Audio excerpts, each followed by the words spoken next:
오늘 성경 말씀은 마가복음 16장 1절에서 8절 말씀입니다. 안식일이 지남에 막달라 마리아와 야고보의 어머니 마리아와 또 살로메가 가서 예수께 바르기 위하여 향품을 사다 두었다가 안식구 첫날 매우 일찍이 해도 들 때 그 무덤으로 가며 서로 말하되 누가 우리를 위하여 무덤문에서 돌을 굴려 주려 하려니 눈을 들어 본즉 벌써 돌이 굴려져 있는데 그 돌이 심히 크더라.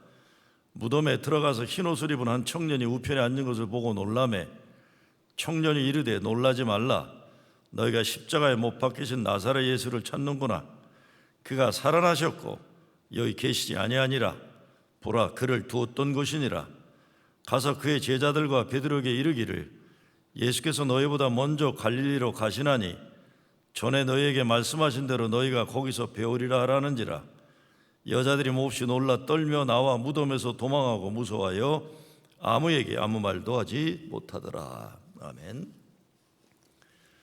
예수님이 십자가 달려 죽으셨습니다. 그리고 예수님 시신을 모신 큰 무덤은 큰 돌로 막혀 있었습니다. 근데 오늘 말씀에 보면 무덤문을 막았던 돌이 굴러졌다고 해요. 그냥 돌이 아니라 심히 큰 돌이라고 했으니까 사람이 쉽게 굴릴 수 없는 돌인데 무덤문이 열린 것입니다. 그래서 예수님 시신에 향료라도 발라드리려고 왔던 여인들이 무덤 안에 들어가 보니 흰옷 입은 청년이라고 그러죠. 천사죠. 너희가 십자가에 못 박히신 나사렛 예수를 찾는구나. 그가 살아나셨고 여기 계시지 아니하니라 말해줍니다. 그리고 가서 예수님 제자들에게 말하러 가면서 예수께서 너희보다 먼저 갈릴리로 가시나니 전에 너희에게 말씀하신 대로 너희가 가서 거기서 배우리라 이렇게 말합니다. 이 말씀을 잘 들어보면 첫째, 예수님이 죽음 권세를 이기셨다는 말씀입니다. 둘째, 예수님은 이제 그분이 이 세상에 오셔서 시작하셨던 하나님 나라 역사를 위해 다시 갈릴리로 가셨다는 것입니다. 셋째, 갈릴리로 가야 부활주님을 만난다는 겁니다. 예수 믿는데 가장 큰 기쁜 소식은 예수 십자가 구원이고 죽음 이기고 살아나신 예수 부활입니다. 이것이 얼마나 귀한 복음인지 죽음의 현실, 무덤 속에 갇혀있던 사람들은 잘 알아요. 우리 인생에 깊은 구렁텅이에 빠져보고 물에 빠져 숨을 쉬지 못하던 날들을 살아본 사람들은 구원받음의 기쁜 것이 무엇인지 잘 아는 것입니다. 며칠 전에 예수님 무덤에 계신 성경 말씀으로 말씀 나눔 큐티를 하는데 제가 이런 질문을 던졌습니다. 여러분도 무덤의 경험이 있었나요? 그렇다면 그 무덤은 어떤 것이었나요? 밖에 나오지 못하고 어둠 가운데 죽음의 현실을 살아했던 경험이 정도의 차이일 뿐이지 누구나 다 있더라고요. 누구나 다 있어요. 그렇기 때문에 예수님 만나 무덤문이 열리고 생명의 자리로 나온 은혜의 이야기들이 얼마나 감격적인지 모릅니다. 요한복음 14장 19절의 말씀, 예수님이 조금 있으면 세상은 다시 나를 보지 못할 것이로되 너희는 나를 보리니 이는 내가 살아있고 너희도 살아있겠음이라 하셨는데 그 말씀이 그대로 이루어진 겁니다. 내가 살았으니 너희도 살리라. 예수 부활은 예수 믿는 자들이 무덤 속 죽음의 권세와 영향력에 더 이상 눌리지 않고 자유하고 해방하고 승리하는 인생을 살게 하시는 복음입니다. 오늘 본문 말씀을 보면 부활하신 주님 만나기 전에 인간의 현실을 보여줍니다. 첫째는 인간이 할 수 있는 최선을 다하지만 그것은 슬퍼하는 것뿐입니다. 죽음의 현실에 빠져 죽은 시신이라도 냄새라도 좋게 하도록 하고 애쓰는 거예요. 둘째, 무덤을 가로막은 돌을 옮길 능력이 없는 겁니다. 우린. 셋째, 죽음의 영향력이 너무 커서 예수님이 생전에 하신 말씀을 생각하지 못하는 거예요. 제자들이. 넷째, 십자가 경험이 너무 생생해서 살아남은 자들의 사명을 잊어버린 거예요. 갈릴리로 가야 되는데 예루살렘 주변에 남아서 두려워하고 슬퍼하는 일만 하고 있습니다. 그런데 그래도 예수님 돌아가셨지만 인간 마지막 도리 의리를 지키려고 오늘 무덤을 찾아왔던 여자들이 예수님 살아나셨다는 부활의 소식을 듣게 된 겁니다. 어제 새벽 기도의 본문이 예수님 무덤에 계시는 내용이었잖아요.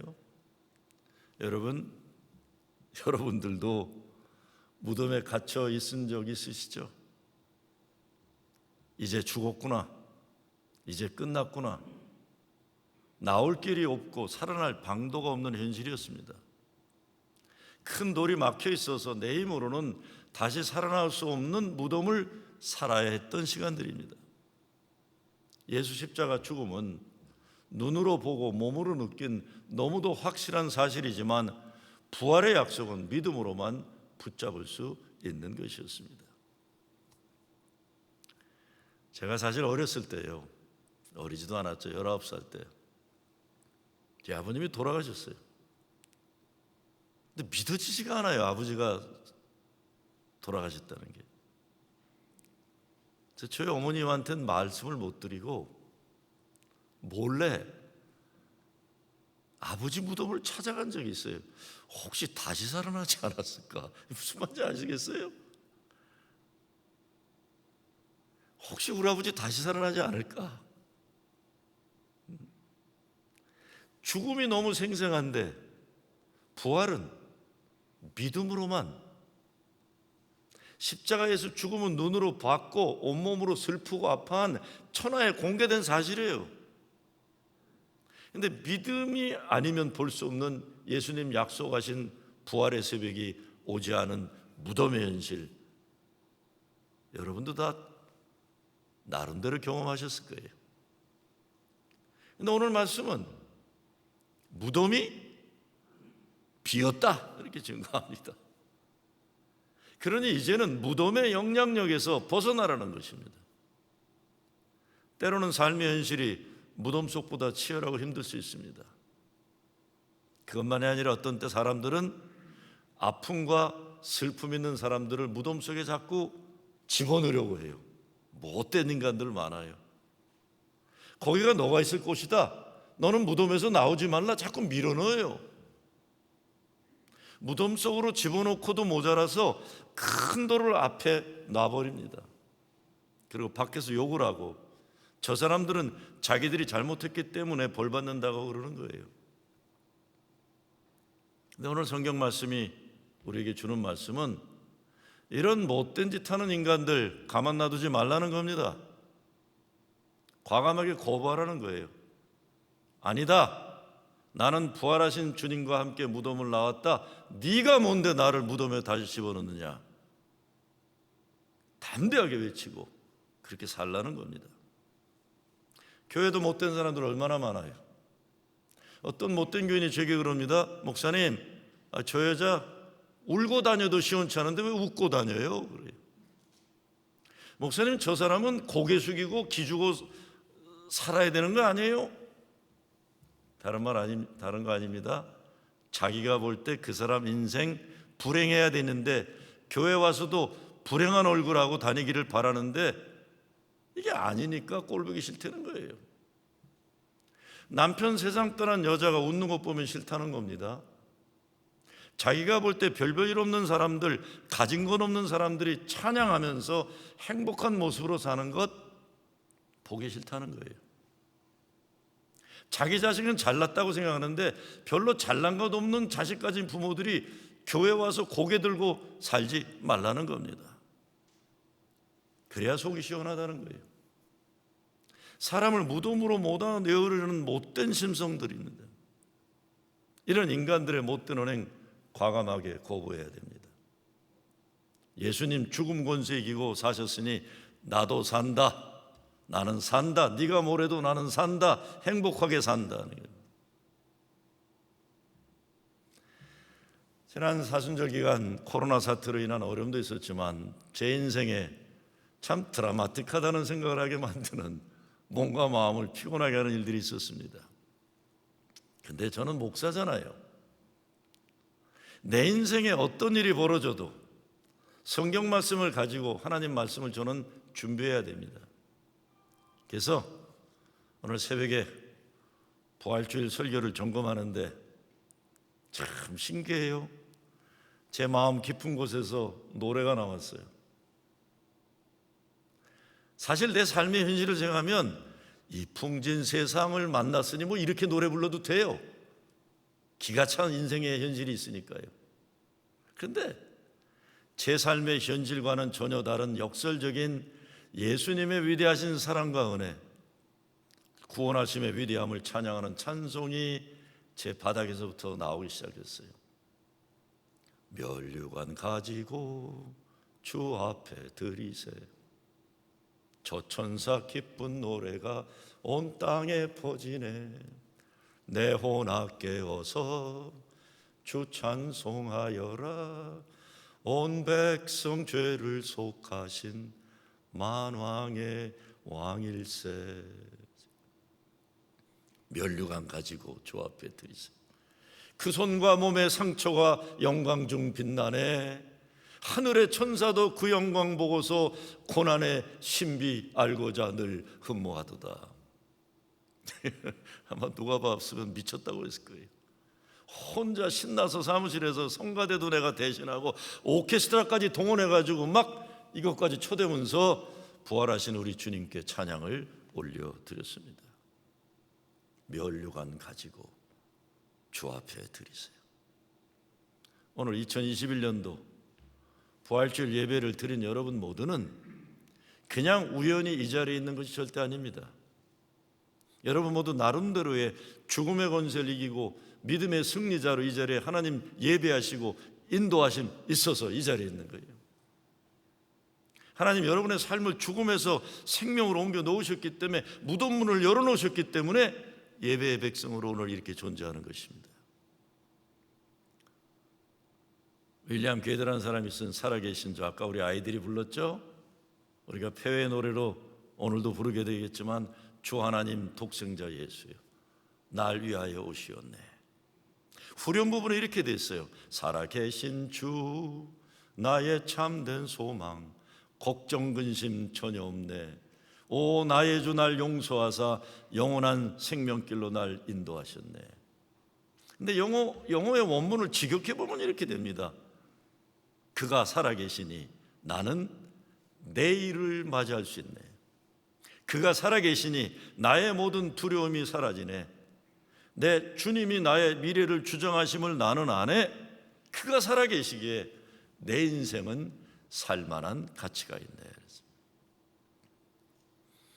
요즘 이 세상 여기저기 들여다보면 죽음의 현실이 도처에 숨겨져 있습니다. 그런데 그럼에도 불구하고 우리의 눈과 마음을 열고 보면 여러분의 삶 가운데 예수님이 다시 사셨기 때문에 일어나는 사랑과 생명의 역사들이 분명히 있을 것입니다. 그런 어려운 현실 가운데서도 하나님 사랑, 예수님 은혜 때문에 살아 일어나는 생명과 사랑의 부활의 역사들이 계속 일어나는 것도 보게 됩니다. 같은 어려움, 같은 죽음의 골짜기를 지나가는 삶의 현실에서도 일어나고 살아나고 사랑하는 부활의 역사들을 보면 얼마나 감사한지 모릅니다. 아마 여러분도 살아가는 그 자체가 하나님 은혜의 기적이라는 걸 아실 겁니다. 교회도 마찬가지입니다. 우리 교회가 교회로서 존재할 수 있다는 이것도 절대 거저되는 것이 아니라 하나님 은혜라는 건 너무나 우리가 잘 알아요. 세상에서 죄의 종로로 타던 우리가 오늘 여기에서 하나님께 찬양 돌리고 영광 돌리는 예배 백성으로 존재한다는 그 자체, 십자가에 죽고 부활하신 주님과 관계에 있다는 것 우리가 동의하실 거예요. 그분 아니면 안 되는 거예요. 오늘이 바로 우리의 모든 생명과 사랑을 가능케 하는 예수 그리스도 부활하신 날입니다. 내가 살았으니 너희도 살리라. 바울은 빌립보 3장 10절에서 내가 그리스도와 그 부활의 권능과 그 고난에 참여함을 알려하여 그의 죽으심을 본받아 어찌하든지 죽은 자 가운데에서 부활에 이르러 하느니 얘기했어요. 영어로 보면 참 강하게 표현되어 있습니다. I want to know Christ and the power of His resurrection. 사도 바울이 예수 그리스도 부활의 권능을 알고자 목말라 한다는 겁니다. 근데 저와 여러분도 바로 그분 예수 그리스도의 부활의 권능 때문에 우리가 오늘 사는 거예요. 오래전에 몇 년 전이죠. 한국 어느 교회 부활절 예배 시간에 세월호 피해자 가족협의회 유경근 선생이 간증을 한 이야기가 나왔습니다. 딸 예은이를 그리 아프고 억울하게 보내고 구약 성경에 욥이 보였다고 했습니다. 예수님 부활과 함께 딸의 부활을 믿는다고 했습니다. 그러면서 오늘의 그리스도인들이 이 땅에 희망을 보여주기 바란다고 부탁하는 간증을 했어요. 이제 오는 4월 16일이 세월호 7주기가 돼요.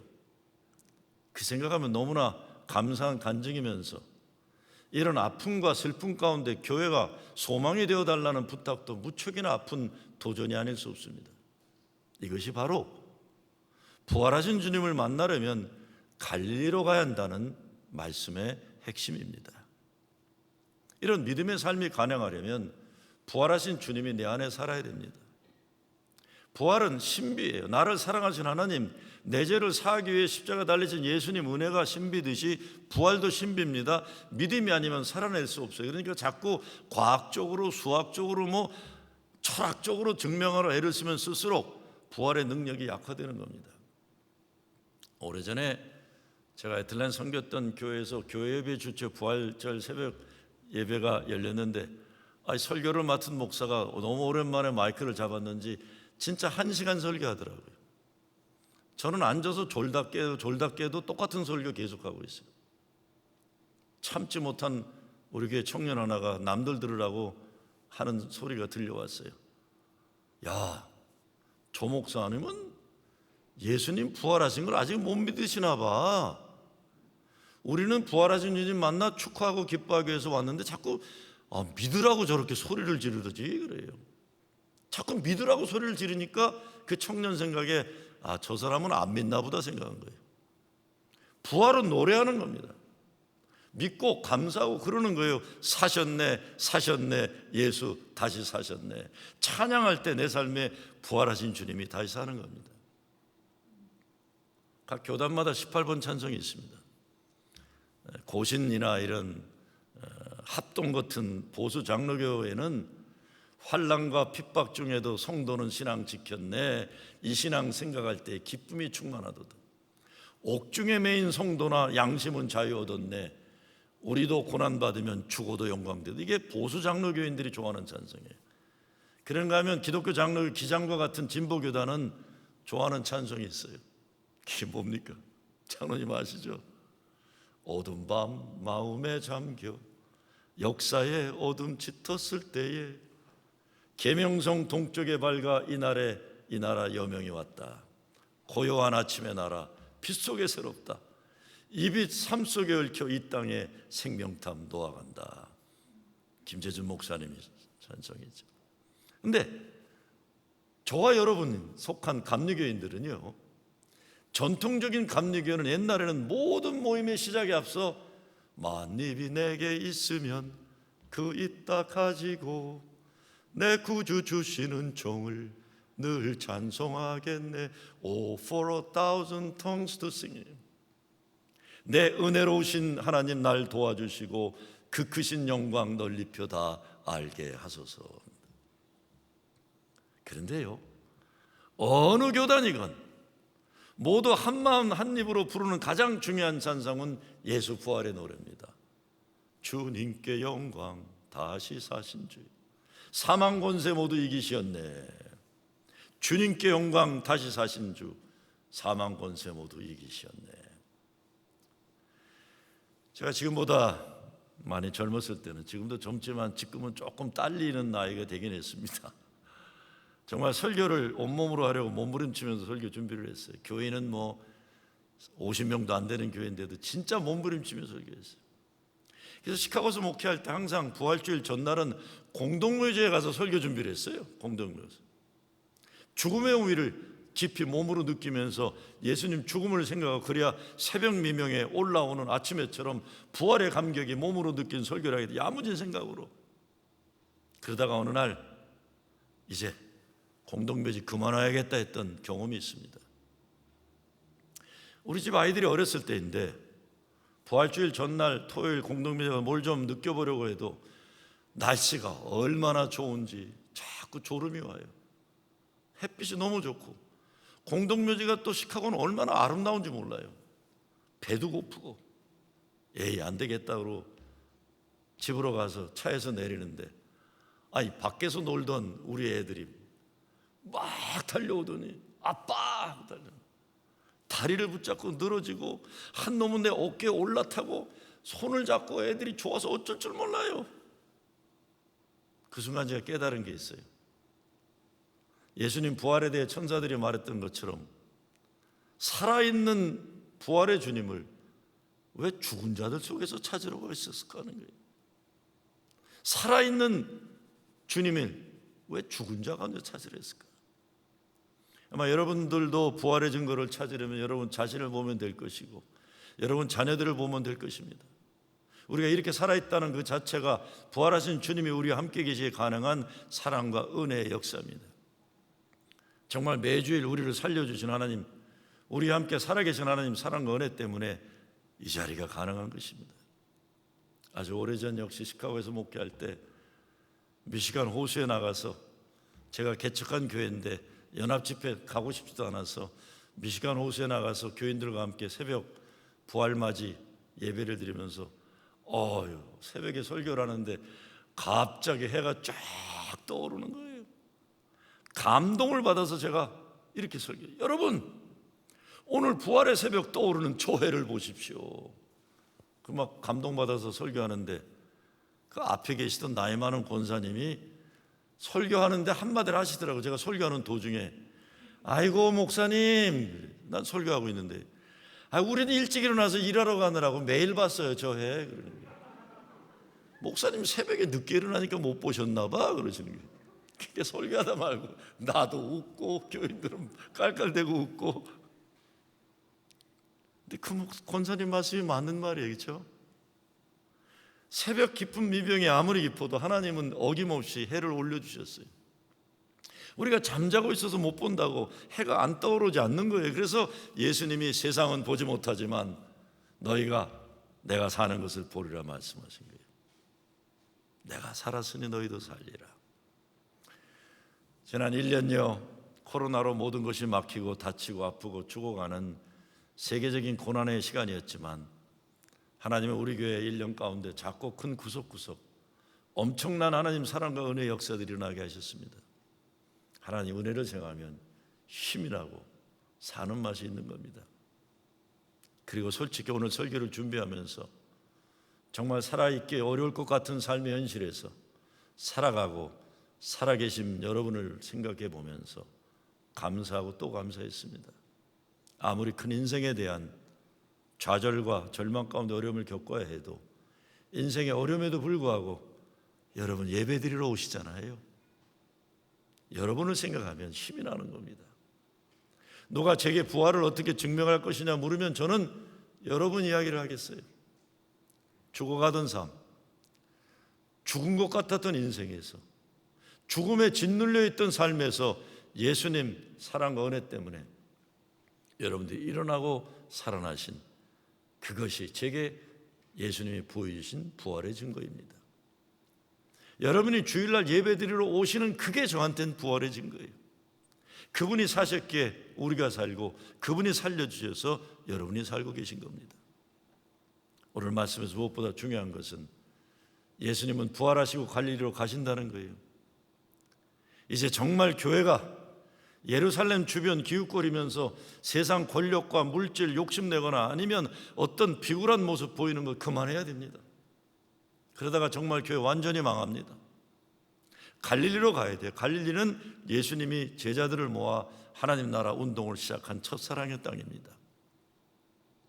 갈릴리는 유대 땅에 소외된 땅이에요. 곡창지대라 양식이 많이 나오지만 예루살렘이나 로마 제국에 다 보내지기만 하는 착취당하는 땅이라고 할 수 있어요.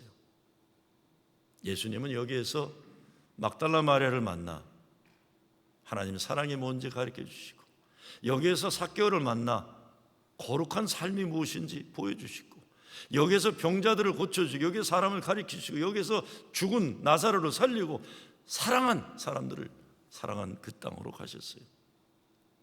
더 이상 죽음으로 사로잡혔던 미움으로 가득 채워 있던 그런 역사가 아니라 또다시 사랑과 생명의 하나님 나라 구원 역사를 위해 고향 땅 갈릴리로 가신 겁니다. 갈릴리로 가야 부활 주님을 만난다는 것은 우리가 다시 사랑과 생명으로 새 역사를 시작하기 위해 예수님 첫사랑의 땅, 거룩한 소명받은 그 땅으로 돌아가는 겁니다. 지난 1년 우리를 많이 아프게 하고 있던 아시안 혐오 범죄로 인해 고통당하고 두려워하고 죽어간 자리가 갈릴리예요. 전 며칠 전에 알았어요. 아틀란타에서 정말 불행하게 죽어간 그 몇 분 중이 뉴욕에서 좀 살아보려고 아틀란타로 갔다고 그러더라고요. 그분들을 아는 분이 저한테 얘기를 하더라고요. 목사님, 사실 여기에서 있던 분입니다. 어째 이 미국이라는 나라, 그것도 미국 최고 도시라는 뉴욕 바닥에 아시안 혐오 범죄가 끊이지 않는 이런 지옥 같은 세상이 되어버린 것이니 기가 막힙니다. 이 무덤과 같은 세상 큰 돌을 혼자 모두 굴리잖아요. 교회가 굴려야 돼요. 교회가. 우리는 무덤문을 갖고 있는 돌을 굴리는 데인데 교회를 무덤으로 만들지 마시기 바랍니다. 여러분, 그런 짓 이제 그만들 하세요. 무덤문의 돌을 옮기는 게 우리의 사명이에요. 제가 지난 몇 주간 많이 생각한 것이 앞으로 우리 교회 선교라는 것, 선교, 진정 미국 땅에서 지옥이 없어지고 무덤문이 열리는 일에 집중해야겠다는 겁니다. 우리 교인들 가정의 미래, 여러분 자녀의 미래, 이런 혐오 범죄, 인종차별 없는 세상 만드는 그것보다 중요한 선교가 이 시대에 없습니다. 교회가 그래서 갈릴리로 가야 돼요. 고통의 자리, 억울함 당하는 현장, 그곳에 부활하신 주님이 먼저가 우리를 오라 하시는 겁니다. 그리고 지난주에 보니까 바이든 행정부가 들어서니까 중남미 멕시코 국경을 넘어오는 사람들이 너무 많아요. 부모들이 어린아이들 국경으로 보내야 되는, 이 얼마나 불행한 일입니까? 부모들이 국경 담 넘어 애들 손잡고 다 잡혀가고 부모와 애들이 떨어지고, 미국이 이거 어떡할지 모르겠어요. 난 앞으로 바이든 행정부가 이 미국이 남미와 국경을 두고 있는 이 현실을 잘 평화롭게 해결하기를 기도합니다. 또 미얀마 사태를 보면서 41년 전 광주를 저는 기억해요. 저는 광주에 대해서는 너무나 생생하게 기억하지 않을 수 없는 사건들이 있습니다. 제게는 가슴 아파요. 이것이 모두 부활 주님 계신 갈릴리입니다. 우리가 갈릴리로 가야 됩니다. 갈릴리에 가면 내가 거기에 있다는 약속이면서 또한 부활의 증인들은 갈릴리로 가야 한다는 명령입니다. 이 땅에서 예수님을 만나는 모든 지극히 작은 자들이 있는 땅, 그들 가운데 주님이 계시고 우리가 거기에 가서 예수의 그리스도의 복음을 증거하고 사랑 나누고 치유의 역사를 일으킬 때 부활 주님을 만나는 겁니다. 나가서 갈릴리는 우리가 다시 사랑해야 할 우리 자신이고 우리 가정이고 우리 교회이기도 합니다. 다시 사랑과 생명으로 새 역사를 시작하기 위해 돌아가서 미움이 아니라 사랑을 회복하는 거예요. 절망이 아니라 소망을 회복하고 더 이상 미워하고 죽이는 연습하는 걸로 세월 버리지 않고 사랑하고 소망하고 생명을 위해 남은 인생을 투자하는 것입니다. 예수님을 만나지 않으면 안 되는 지극히 작은 자들을 찾아 예수님 십자가 구원과 부활 승리의 복음을 전가하는 겁니다. 오늘 부활의 메시지를 저는 19세기 설교자 필립 브룩스의 말로 맺고자 합니다. 여러분, 보스턴에 가면 카플리 스퀘어라는 교회, 카플리 플라자에 돌로 된 큰 교회가 있어요. 거기에 정원에 필립 브룩스 동상이 세워져 있습니다. 브룩스 목사님이 이렇게 설교했습니다. 그분의 설교입니다. 여러분, 여러분에게 영생이 있음을 믿으시기 바랍니다. 부활하신 주님을 영접하시기 바랍니다. 그런데 그냥 그리스도가 사셨다 말하지 말고 그가 사셨으니 내가 살리라. 내 속에는 세상이 더럽힐 수 없고 세상이 지울 수 없는 부활 예수의 흔적이 있고 영원한 하나님이 내 속에 계시다. 이렇게 외치시기 바랍니다. 우리 주님이 부활하셨습니다.